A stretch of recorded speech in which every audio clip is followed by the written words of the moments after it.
నేను కాదు అంటే నాకు మా నాగరాజు బావతోటి mister Nagaraju sir Anjaneya sir అందరూ చాలా పరిచయం. మా మేడం పీజీ చదువుకుంది, యూనివర్సిటీ ఫస్ట్ ర్యాంకర్. అదే 10th వరకు రెగ్యులర్ చదివింది, ఇంటర్మీడియట్ నేను చదివించా.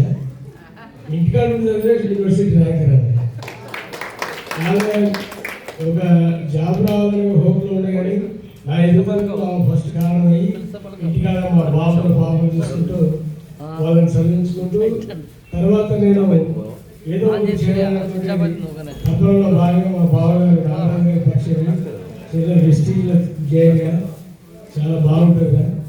మంచి లైఫ్, సమాజానికి సేవతో పాటు ఆరోగ్యాన్ని అందించేటువంటి చక్కటి అవకాశం. ప్లస్ దీంతో పాటు బిజినెస్, నీ జీవితంలో ఏది అచీవ్ కావాలనుకుంటున్నావో అది నువ్వు సమాజంలో అచీవ్ అవుతావు. ప్లస్ ఆరోగ్యకరమైనటువంటి సమాజం కొరకు పాటుపడుతూ చాలా మంచిగా ఉంటుందని